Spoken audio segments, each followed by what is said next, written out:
मंडळी, ठरलं तर मग या मालिकेचा आजचा म्हणजेच 12 जानेवारीचा रिव्ह्यू तुम्ही ऐकत आहात. प्रेक्षकांनो, बापरे, प्रदीर्घ प्रतीक्षेनंतर आता सिरियलची वेळ झाली आहे येण्याची. आता सिरियलच्या वेळेवरच तुम्हाला आज रिव्ह्यू आलाय, त्याला काय करणार प्रेक्षकांनो. टेक्निकल प्रॉब्लेम आपल्या हातात नसतात. तिकडनं एपिसोड उशिरा आला म्हणून तुम्हाला उशिरा देते मी आता, आणि त्यातनं मला बघायला थोडा अर्धा पाऊण तास अजून उशीर झालाय. असो, आजच्या रिव्ह्यूला सुरुवात करते. सुरुवातीला आपण बघतोय अश्विन समजवतोय अस्मिताला, तू आता जास्ती विचार करू नको, पॉझिटिव्ह विचार कर, बाळाचा विचार कर अस्मिताताई. अस्मिताचं टेन्शन बघून सगळ्यांनाच टेन्शन आलंय. प्रतापराव म्हणतात, तो माणूस तिच्या आयुष्यात जोपर्यंत आहे तोवर हे शक्य दिसत नाहीये. अश्विन जीव तोडून समजवतोय या अस्मिताला, हे बघ, त्रास करून घेऊ नको ग अस्मिताई. अगं, तुला आणि बाळाला दोघांनाही त्रास होऊ शकतो, आणि हे मी तुला फक्त लहान बहीण म्हणून, लहान भाऊ म्हणून सांगत नाहीये. कल्पनाताई म्हणतात, हिला कळलं म्हणजे झालं बाबा. आता सुभेदारांचं टेन्शन वाढतच चाललंय, पण अस्मिता काही मनावर घेईना. तेवढ्यात आता प्रतापराव आणि पूर्णाजी बाहेर आलेत हॉलमध्ये, आणि हा सचिन त्यांच्या समोर आला, त्यामुळे त्यांचं आणखीन डोकं भणकतंय. पूर्णाजी म्हणतच असतात, सगळं त्या सचिनमुळे होते. एकीकडे ह्याचं वागणं सहन करावं का त्या तन्वीचं. तो सचिन पाहिला ते प्रतापराव चिडतात, म्हणतात, इथे काय करतोयस तू अजून? अरे काय रे, एवढं सगळं झालं तरी तुझं पोट भरलं नाही का? माझ्या अस्मिताला अजून त्रास द्यायचा आहे का तुला? कल्पनाताई म्हणतात, काय रे, तुला इथून जायला सांगितलं होतं ना, तू अजूनही इथून गेलेला नाहीयेस. कल्पनाताई म्हणतात, तुला हकललं होतं ना सकाळी, तरी निर्लज्जासारखा इथे थांबलायस. सचिन म्हणतो, प्लीज मला सांगा ना, अस्मी कशी आहे? मला काळजी वाटते अस्मीची. कल्पनाताई म्हणतात, काय विचारतोयस रे? तुझ्यामुळेच सगळं झालंय ना अस्मिताला त्रास. प्रतापराव म्हणतात, सचिन, आज जे काही झालंय ना, त्यानंतर तुला या घरात अजिबात जागा नाहीये. तू तुझ्या घरी जा, निघ. आता हे सगळे सुभेदार सचिनला हकलायचा प्रयत्न करताय, आणि हकलतात पण लिटरली. पण तो कशाचा जातोय? तो लगेच म्हणतो, डॅड, असं काय बोलता? मी एकटा कसं जाईल? मी जेव्हा जाईल तेव्हा माझ्यासोबत अस्मी आणि आमचं बाळ असेल ना. पूर्णाजी म्हणतात, तू तर त्यांच्या जीवावर उठलायस रे सचिन. सचिन म्हणतो, पूर्णाजी, मला एक संधी तरी द्या. पूर्णाजी म्हणतात, सचिन, ती वेळ गेली आहे. आमच्यासाठी अस्मिताची तब्येत जास्ती महत्वाची आहे, आणि तिची आत्ताची जी अवस्था आहे ना, त्याला तू आणि फक्त तूच जबाबदार आहे. सचिन म्हणतो, मी खरंच काही केलेलं नाहीये, ती हायपर झाली स्वतःच. प्रतापराव म्हणतात, कोणामुळे हायपर झाली? तुझ्यामुळे हायपर झालीये ती. तू जे काही वागलायस ना अस्मितासोबत, अस्मिताला तुझ्या समोरही बघायची लाज वाटतीये आम्हाला. निघ इथून. आम्हाला आमच्या मुलीची काळजी घेऊ दे, चल निघ. सचिन आता म्हणतोय कसा, डॅड, मॉम, आपण ना हे सगळे वाट टाळू शकतो. तुम्ही ना तिला असं सांगा की तू तू चिडचिड करू नकोस ना, सोडून दे सगळं. अहो, उगाच ती डोक्यात राग घालून घेईल, आणि एवढं सगळं झाल्यावर हा प्रियाचा भाऊ शोभतो. हा प्रेक्षकांनो. प्रतापराव चिडतात आणि म्हणतात, तू गप्प बसणार आहेस का? माझी मुलगी काय वेडी वाटले का रे तुला? ती उगाचच कशी डोक्यात राग घालेल? तिच्या रागाचं खरं कारण बोलायची सुद्धा मला लाज वाटते रे. आता पूर्णाजी ओरडून म्हणतात, एक नवरा म्हणून तू हरलाय सचिन. मूल जन्माला येण्याच्या आधीच तू बेजबाबदार बाप ठरलाय. सचिन म्हणतो, नाही नाही. कल्पनाताई म्हणतात, तुला तर खरं आधीच घराच्या बाहेर हकलायला हवं होतं. चूकच झाली आमची. तुझी थेरं बघून अस्मितासाठी आम्ही गप्प बसलो. अरे, तुझा निर्लज्जपणा माझ्या मुलीचा जीव घेईल आता. आता खूप चिडलेत बरं का सुभेदार. आता प्रतापराव म्हणतात, तुझ्यामुळे माझ्या मुलीला काही झालं ना, तर फासावर तू कसा लटकशील ना याची काळजी मी घेईल. आणखीन काही होण्याआधी चल निघ इथून. सचिन कसला निघतो. सचिन म्हणतो, प्लीज असं करू नका. अहो, माझी काय परीक्षा घ्यायची ते घ्या, पण मला इथून काढू नका. सगळं फुकट पाकट खायला भेटतंय, तो कशाला जातोय तिथून? काय अवघड असतं ना प्रेक्षकांनो. म्हणतात ना, व्यक्ती तितक्या प्रकृती. आजकालच्या या जगात तर मी समजेल, ज्याला चांगले सत्सद विवेक गुण आहेत ना, जो संस्कारशील आहे, तोच खरा श्रीमंत आहे प्रेक्षकांनो. बघा ना, तो सचिन किती विक्षिप्त आहे. आता त्या पूर्णाजी चिडतात आणि म्हणतात, तू असा जाणार नाहीस. प्रताप, याला हाताला धरून बाहेर काढ. पूर्णाजी आता असं म्हटल्या प्रतापराव चिडतात. आता या पूर्णाजी म्हणतात, अस्मिताचा विश्वासघात करणाऱ्याला शिक्षा झालीच पाहिजे. आता या प्रतापरावांनी सचिनचा हात धरून त्याला घराबाहेर काढलंय. त्याचं सामान राहिलो. प्रतापराव म्हणतात, चल निघ, जा तुझ्या घरी. आहेत ना तुझा आई बाप, जा त्यांच्याकडे. माझ्या मुलीला परत छळायला इकडे आलास ना, तर याद राख. चल निघ. आता त्या सचिनला प्रश्न पडला ना, जाव तो कुठे जाव? आता हे तिघ चौघ एकत्र येणारे प्रेक्षकांनो, एक मोठा ट्विस्ट आलाय बरं का मालिकेमध्ये. काय तो तुम्हाला सांगते हळूहळू. सचिन आता तिथून निघालाय बरं का. आता प्रिया, नागराज, मैपत सगळे एक होणार आहे बरं का. ती सुमन बिचारी अडकली ना यांच्यामध्ये. इकडे अर्जुन अजूनही त्या गॅरेजमध्येच आहे. आता अचानक अर्जुनला फोन येतो कल्पनाताईंचा. आता ते नेहमीच आहे, त्यांना डिस्ट्रॅक्ट करायला फोन येतातच. आता कल्पनाताईचा फोन उचलून अर्जुन म्हणतो, "काय झालं मम्मा? तुझा आवाज असं काय येतोय?" कल्पनाताई म्हणतात, "अरे अर्जुन, आज ना सचिन आणि अस्मिताचे वादावादीच झाले रे आणि तिला धक्का लागून ती पडलीये. तिची तब्येत बिघडलीये रे अर्जुन. मला भीती वाटते आता." अर्जुन म्हणतो, "आता ना या सचिनचं खूपच झालंय. त्याला आता चान्सच द्यायचा नाही. मम्मा, आता तो परत जर आला ना तर बघ, मी घरी येऊस्तोवर तो मला दिसता कामा नये." कल्पनाताई म्हणतात, "तो दिसणारच नाही आता. तुझ्या डॅडने त्याला घराच्या बाहेर काढलंय हाताला धरून." अर्जुन म्हणतो, "त्याची तीच लायकी आहे." सायली मध्ये-मध्ये विचारत असते अर्जुनला, "अहो काय झालं सांगा ना मला." अर्जुन म्हणतो, "थांब सायली सांगतो." आता अर्जुन म्हणतो, "मम्मा तू टेन्शन घेऊ नकोस. आम्ही लगेच निघतो. येतोच आहे तिकडे." आता कल्पनाताईंनी फोन ठेवलाय. मग अर्जुन सांगतो सायलीला, "अस्मिताची तब्येत बिघडली आहे सायली. आपल्याला निघावं लागेल." अरे बापरे! प्रेक्षकांनो, अस्मिता बाळंतीण होईपर्यंत आपल्या जीवाला घोर आहे. घोर काय, चांगलाच घोर आहे. प्रेक्षकांनो, आजच्या एपिसोडनी काय वाट बघायला लावली हो. सकाळची संध्याकाळ झाली. तुम्हाला खरं सांगू, खोटं नाही बोलत आहे. प्रामाणिकपणे सांगते, मी अजून सुद्धा जेवलेली नाहीये. आज सकाळच्या नाश्त्यावरच आहे मी. आता रिव्ह्यू झाला ना की मग जेवेल गरम गरम भाकरी करून. सध्या मी भाकरी खातीये. पोळी कमी केली आहे खाणं. वजन वाढू नये म्हणून. असो, थोडंसं डाएट करून टाकलं. आज एपिसोड पण आला नव्हता. म्हटलं चला डाएटिंग पण करावी. कल्पनाताई आता अस्मिताला समजवतात, "बाई डोळे मिटून शांतपणे पड. आता विचार करू नकोस." इकडे आता अर्जुन सायली पोहोचले घरी आणि आता सायली बघते तर काय, घरामध्ये एक अजब शांतता, एक सन्नाटा असतो, जी शांतता खूप भयावह असते. सायली कल्पनाताई जवळ जाते. कोणाचंच मन थाऱ्यावर नसतं. ऑब्व्हियसली नसणारच प्रेक्षकांनो. अस्मिताची तब्येत बरी नाहीये. सुरुवातीला थोडा स्लो वाटला एपिसोड, पण मग मजा येते बघता बघता. कल्पनाताईंच्या जवळ जाते सायली आणि म्हणते, "आई, काय झालं? अहो रडू नका. अस्मिताताई ठीक आहेत ना आता? मग तुम्ही काय एवढी काळजी करताय?" कल्पनाताई म्हणतात, "अगं सायली, माझ्या मुलीच्या नशिबात काय लिहिलंय ग? अगं गरोदरपण म्हणजे बाईच्या आयुष्यातले आनंदाचे दिवस असतात आणि माझ्या पोरीच्या आयुष्यात हे काय आहे? त्या सचिनने आनंदच हिरावून घेतलाय माझ्या पोरीच्या आयुष्यातला." आता ते रडत असतात तेव्हा सायली म्हणते, "आई तुम्ही शांत बसा बरं. तुम्ही ना रडू नका. तुमच्या डोळ्यात पाणी पाहिल्यावर अस्मिताताईंना पण त्रास होईल की नाही?" अर्जुनला खूप राग येतोय सचिनचा. अर्जुन म्हणतोय, "डॅड, तुम्ही त्या सचिनला बाहेर काढलं ते बरं केलं. तो आत्ता तो माझ्या समोर असताना डॅड, तर मी खरंच त्याचा जीव घेतला असता."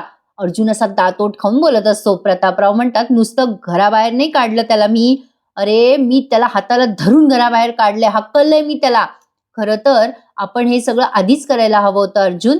पूर्णाजी म्हणतात, "मला तर वाटते या सगळ्यातनं आपली अस्मिता उगाच भरडली जाते. एकीकडे तिचे दिवस भरत आले आणि एकीकडे तिच्या डोक्याला हे टेन्शन."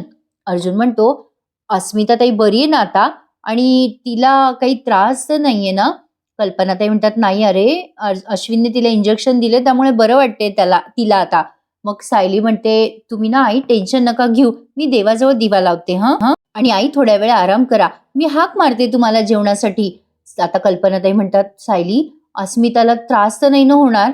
बाई माझ्या अस्मिताचं बाळंतपण होईल ना सुखरूप?" सायली म्हणते, "आई सगळं छान होणार आहे. अस्मिताताईंचं बाळ जेव्हा तुमच्या मांडीवर खेळायला लागेल ना तेव्हा तुम्ही हसायला लागाल आणि अस्मिताताई सुद्धा."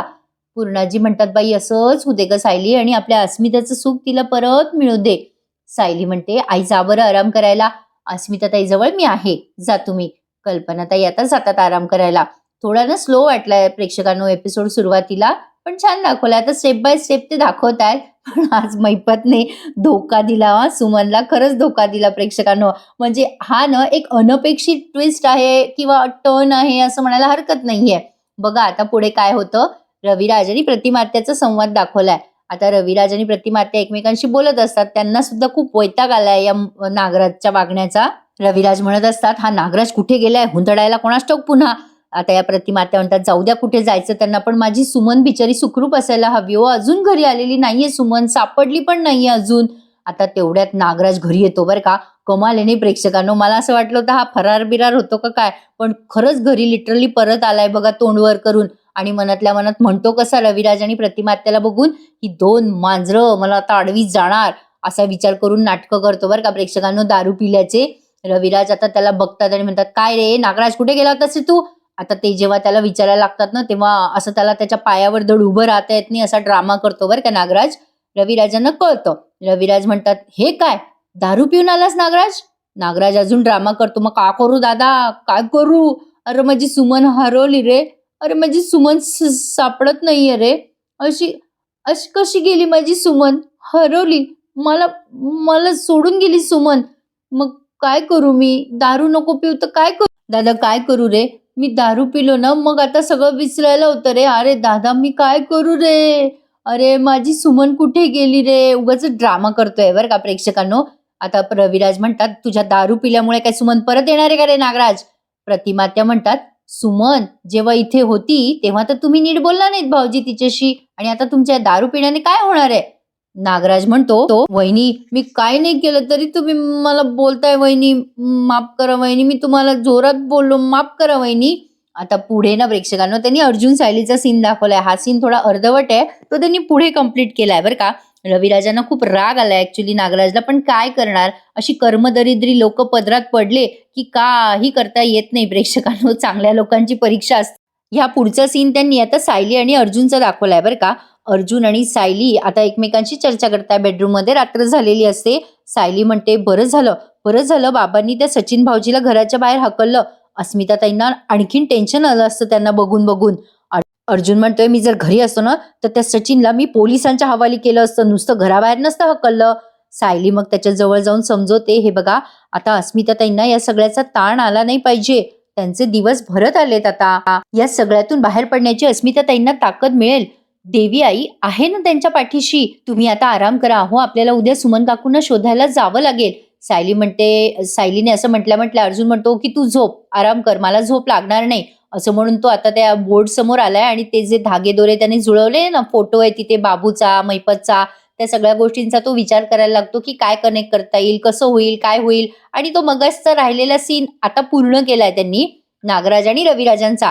नागराज आता पाया पडतो रविराजांच्या, दादा वहिनी मला माफ करा हो, खरं सांगतोय मी मी मी काही नाही केलं रे दादा, मी पाया पडतो तुझ्या. खूप खूप ड्रामा करतोय प्रेक्षकांनो.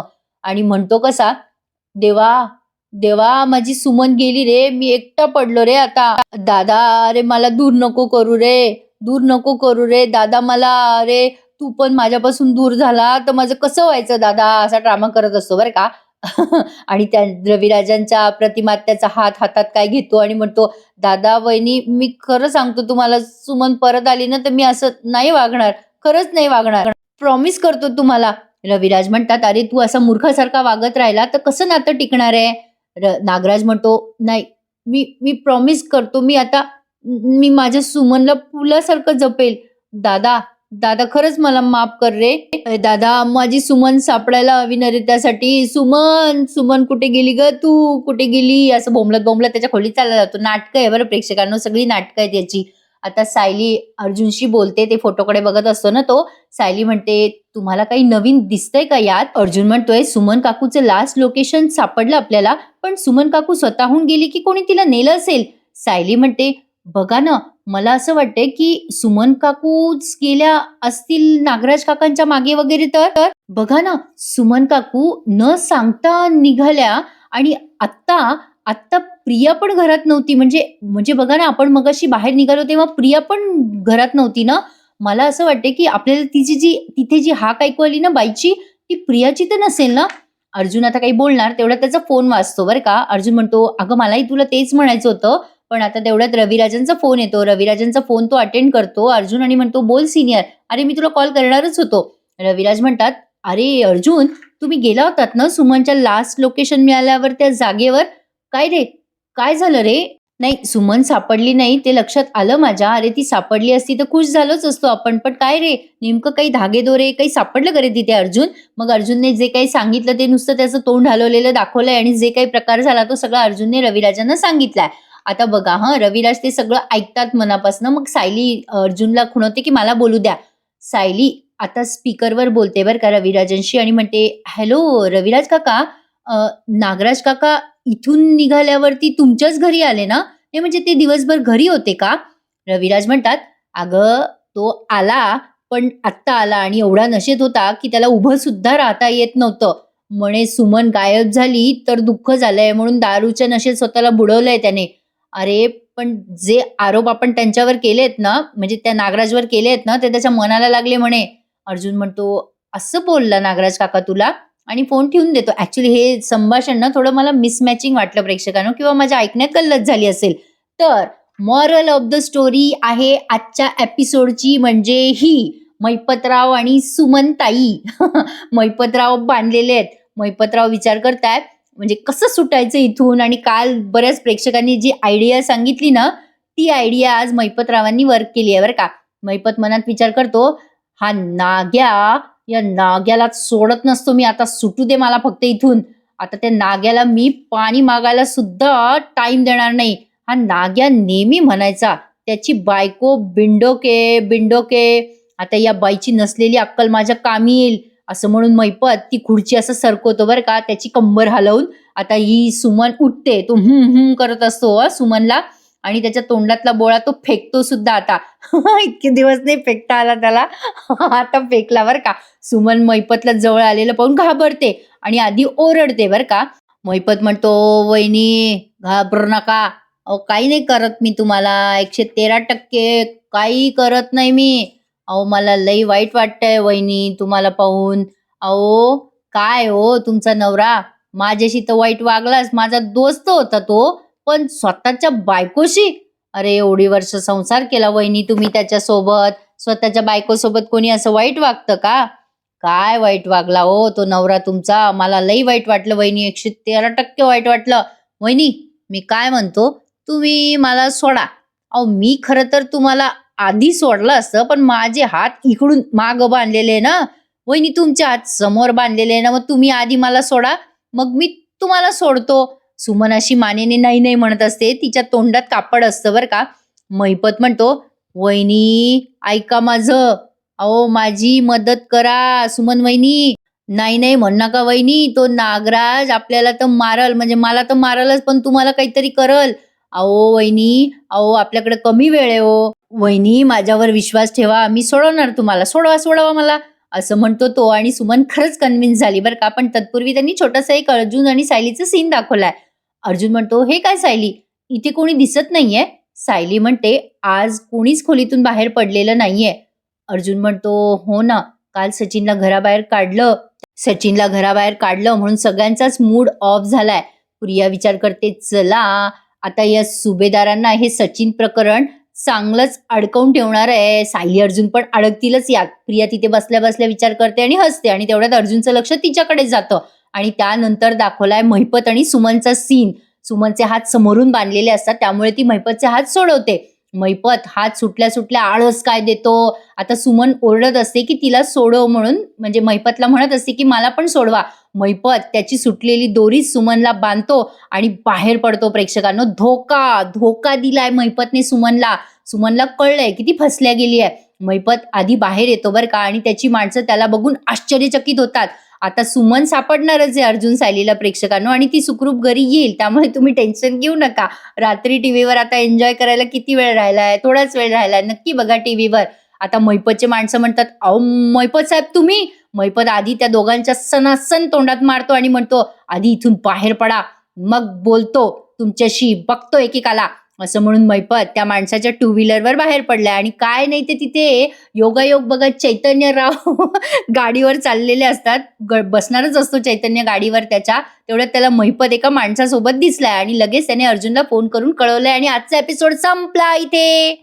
महिपत नागराजला फोन करून धमकवतो आधी की, ए नाग्या, आता तुझी जीभ बंद ठेव, आता तुझ्या जिभेला बोलू पण देणार नाही, माझं काहीतरी धमकी देतो तो. प्रिया म्हणते, आता तो तुमच्या नाका खालून पळालाय महिपत, आता तो जगाला ओरडून ओरडून सांगेल आपण दोघांनी काय काय केलंय. चैतन्य म्हणतो, अर्जुन तू लवकर ये, मी इथे आसपास शोधतो हा महिपतला. मग अर्जुन म्हणतो, मला लोकेशन पाठव. आता महिपत कुठेतरी लपायचा प्रयत्न करतोय, आणि नेमके तिथे पोलीस पोहोचले, बहुतेक त्याच्या घरी. नवीन प्रोमो प्रमाणे महिपत हा अर्जुनला सापडणार आहे प्रेक्षकांनो, खूप थरार रंगणार आहे. आणि एपिसोड केव्हा येणार त्याची काही शाश्वती नाहीये. पण आता मला सांगा, जर मकर संक्रांतीच्या दिवशी असा हा संध्याकाळी एपिसोड आला तर काय करावं बरं. किती टेन्शन आलंय मला, सांगू शकत नाही मी तुम्हाला. पण असो, बघू काय काय होईल काय काय नाही ते पुढे. पण आता उद्या सकाळी लवकर येईल एपिसोड, अशी आपण प्रभूचरणी इच्छा आणि अपेक्षा करूयात, आणि आज निरोप घेऊयात उद्या सकाळीच भेटण्यासाठी. चला तर मंडळी, गुड नाईट म्हणायची वेळ आली आहे. उशिरा तर उशिरा का होईना, पण आपली भेट झाली, रिव्ह्यू कळला, बस झालं. चला तर भेटूयात उद्या पुन्हा एकदा. निरोप घेते पुन्हा भेटण्यासाठी मंडळी. चला तर धन्यवाद, टेक केअर, गुड नाईट.